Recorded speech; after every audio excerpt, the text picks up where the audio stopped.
நேற்று கேசி வேணுகோபால் சிஎம் சந்திக்கும் போது நீங்களும் கூட இருந்தீங்க. அந்த கூட்டம் இல்லைங்க, அது ஒரு மரியாதை நிமித்தமான சந்திப்பு. முதலமைச்சர் மரியாதை நிமித்தமாக சந்தித்தார். வேறு நீங்கள் டெல்லியில் பேசும்போது காங்கிரஸ் தலைமையிட்ட ஒரு விஷயத்தை தெளிவுபடுத்தியிருந்தீங்க. நேற்றும் சந்திக்கிறாங்க, திரும்ப கூட்டணி உறுதியாயிட்டு தொகுதி பங்கீடு மற்ற விஷயங்கள்லாம் அது இனிமேல் தான் பேசப்படும். நேற்று நடந்த பேச தொகுதி பற்றி பேசல இல்லைங்க, முதலமைச்சரை மரியாதை நிமித்தமாக சந்தித்தார். மேடம்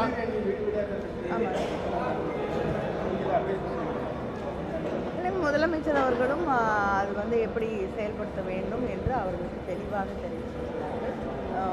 2 மாநாடுகள் நடத்தப்பட்டது, அதிலும் தெளிவாக அதை எப்படி முன்னெடுத்து செல்ல வேண்டும் என்று தெளிவுபடுத்தியிருக்கிறோம். இங்கேயும் அதுக்குன்னு தனியாக ஒரு ஒர்க் ஷாப் மாதிரி போட்டு அவங்கள ட்ரெயின் பண்ணியிருக்கோம். ஒவ்வொரு பூத்லேயும் ஒரு 10 பெண்கள் தேர்வு செய்யப்பட்டு திராவிட முன்னேற்ற கழகத்தை சார்ந்த அவர்கள் ஒவ்வொரு வீடாக சென்று பிரச்சாரத்தை மேற்கொண்டார்கள். மேடம் உங்கள் பேரில் விருப்பமனு கொடுக்கப்படல மேடம், அதை பற்றி நான் எந்த கருத்து சொல்ல விரும்பல. இல்லைங்க, முதலமைச்சருக்கே நன்றாக தெரியும் மகளிர் எந்த அளவுக்கு தொடர்ந்து உழைத்து கொண்டிருக்கிறார்கள்.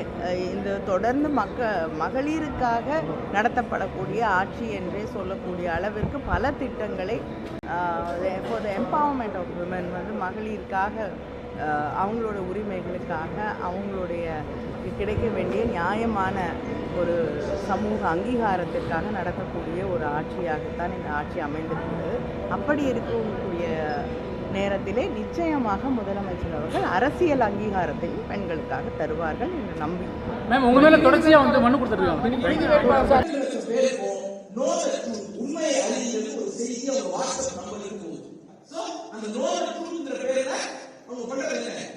ஒரு கோடி ஒரு செய்தி அது உண்மையா போய் வரைக்கும் அவங்க ரெஸ்ட் ரூம் வரைக்கும் இந்த போனுக்குள்ள பிஜேபி அனுப்பக்கூடிய பொய் செய்தி.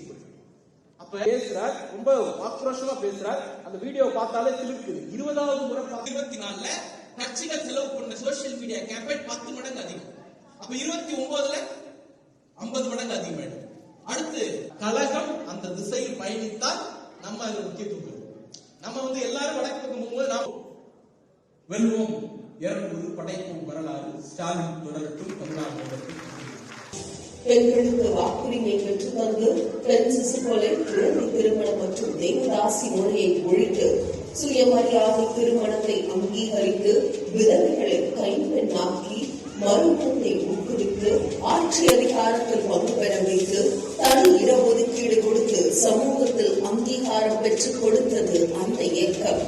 குழந்தைகள் திருமண தடுப்பு சட்டம், தேவதாசி ஒழிப்பு சட்டம், விபச்சார தடுப்பு சட்டம் கொண்டு வந்த டாக்டர் முத்துலட்சுமி ரெட்டி, முதல் சுயமரியாதை மாநாடு நடத்திய இந்திராணி அம்மையார், அலங்கேடும் அம்மை தாயார் அம்மாள், கள்ளுக்கடைகளுக்கு எதிராக போராட்டம் நடத்திய கண்ணம்மா, வெள்ளாளர், வயது கோயில் நுழைவு போராட்டம் நடத்திய நாகம்மையார், தாழ்த்தப்பட்ட சமூக ஆண்களுக்கு வேட்டி கட்டும் போராட்டம் நடத்திய மூவலூர் ராமானந்தம் அம்மையார், ஹிந்தி திணிப்பை எதிர்த்து போராட்டம் நடத்திய மருத்துவர் தர்மாம்பாள், பெண்ணின் அடிமையானால் புத்தகம் உருவாக காரணமாக இருந்த நீலாவதி அம்மையார், தாலி கட்டி திருமணம் செய்ய மாட்டேன் என்று புரட்சி செய்த குஞ்சனம் அம்மையார், திமுக அமைச்சரவையில் இடம் பிடித்த முதல் பெண் சத்தியவாணி முத்து அம்மையார், சாதி ஒழிப்பு போராட்டம், சட்ட நகல் எரிப்பு போராட்டம் நடத்திய மணியம்மையார் என்று எண்ணிலடங்கா பெண் தலைவர்களை உருவாக்கி கொடுத்த இயக்கம் நம் திராவிட இயக்கம்.